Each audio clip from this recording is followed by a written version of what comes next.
زمین کو ارض کہا جاتا ہے، انگلش نے اس ارض کو ارتھ بنا دیا، انگلش نے عربی سے ارتھ لے لیا۔ میرے پیارے بھائیوں، تو عربی ایک ایسی زبان ہے جو اور زبانوں کو اپنے الفاظ بانٹتی ہے، لیکن کوئی زبان کو عربی قبول نہیں کرتی۔ اللہ نے ایسی حفاظت کی ہے اس کتاب کی، میں آپ کو بتاؤں۔ چلو بہت پیارا سوال، کوئی ایک بتا دے کھڑا ہو کے، بس ایک آدمی بتا دے دنیا کے اندر عربی زبان کتنے ملکوں کی زبان ہے؟ کوئی بتائے؟ پیچھے والے بتا سکتے ہیں؟ کوئی بتائے عربی زبان کتنے ملکوں کی رسمی آفیشیل لینگویج ہے؟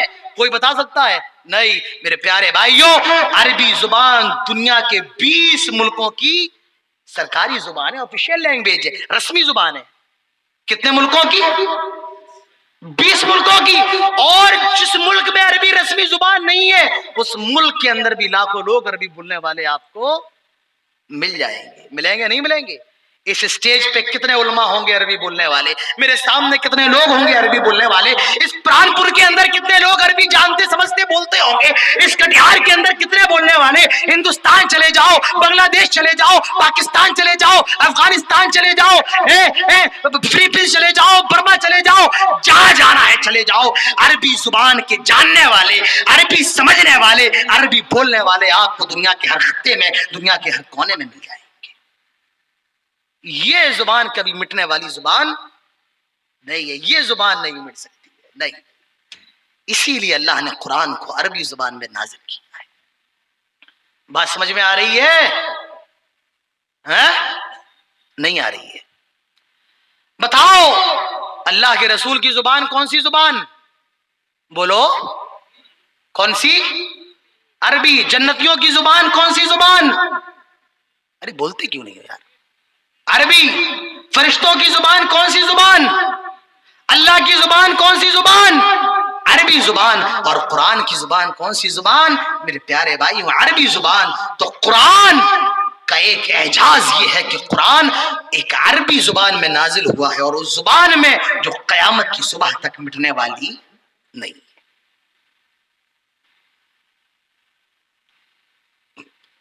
قرآن کا ایک معجزہ یہ ہے میرے پیارے بھائیوں، قرآن کا ایک معجزہ قرآن کی تعظیم، قرآن کا رسپیکٹ، قرآن کی عزت ہے۔ جتنی زیادہ عزت دنیا کے اندر اس کتاب کی جاتی ہے میرے پیارے بھائیوں، کسی اور کتاب کی نہیں کی جاتی ہے۔ جتنا زیادہ احترام اس کتاب کا ہوتا ہے اس پوری کائنات کے اندر، اس دنیا کے اندر، قرآن سے زیادہ احترام کسی اور کتاب کا نہیں ہوتا ہے۔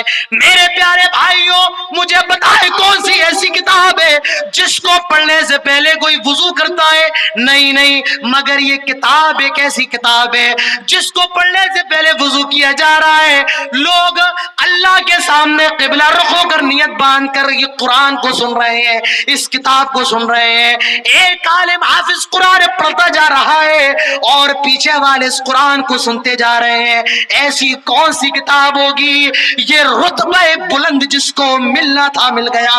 میرے پیارے بھائیوں یہ عظمت، یہ مقام صرف قرآن کو حاصل ہے کہ دنیا کے اندر سب سے عزت والی کتاب یہ قرآن ہے۔ میرے پیارے بھائیوں ہر روز کتنے لوگ نماز پڑھتے ہیں، اس نماز میں قرآن کی تلاوت ہو رہی ہے۔ سعودی عرب چلے جاؤ، خانہ کعبہ چلے جاؤ، 50 لاکھ لوگ نماز پڑھ رہے ہیں، نماز پڑھی جا رہی ہے، 50 لاکھ لوگ قرآن سن رہے ہیں۔ مسجد نبی چلے جاؤ، ہندوستان آ جاؤ، دلی کی شاہی جامع مسجد چلے جاؤ، کلکتہ کی شاہی مسجد چلے جاؤ، پٹنہ چلے جاؤ، کٹیہار آ جاؤ، منگل بازار چلے جاؤ، پران پور آ جاؤ، ہر مسجد میں نماز ہو رہی ہے اور لوگ قرآن کی تلاوت کر رہے ہیں، قرآن سن رہے ہیں۔ جتنا زیادہ اس کلام کو سنا جاتا ہے اتنا زیادہ کسی اور کلام کو نہیں سنا جاتا ہے۔ جتنا زیادہ اس قرآن کے پر رویا جاتا ہے، اس قرآن پر آنسو بہائے جاتے ہیں۔ میرے پیارے بھائیوں دنیا کی کسی بھی کتاب کو پڑھ کر اتنے آنسو نہیں بہائے جاتے ہیں۔ یاد کرو خانہ کعبہ کا وہ منظر رمضان کے موقع پر میرے پیارے بھائیوں، جب خانہ کعبہ میں تراویح ہوتی ہے، لوگ نماز پڑھ رہے ہیں، امام کعبہ اپنی خوبصورت آواز میں قرآن کی تلاوت کر رہے ہیں، جہنم کی آیتوں پر گزرتے ہیں، انبیاء کے واقعات پر گزرتے ہیں، امام کعبہ کی سسکیاں بند جاتی ہیں۔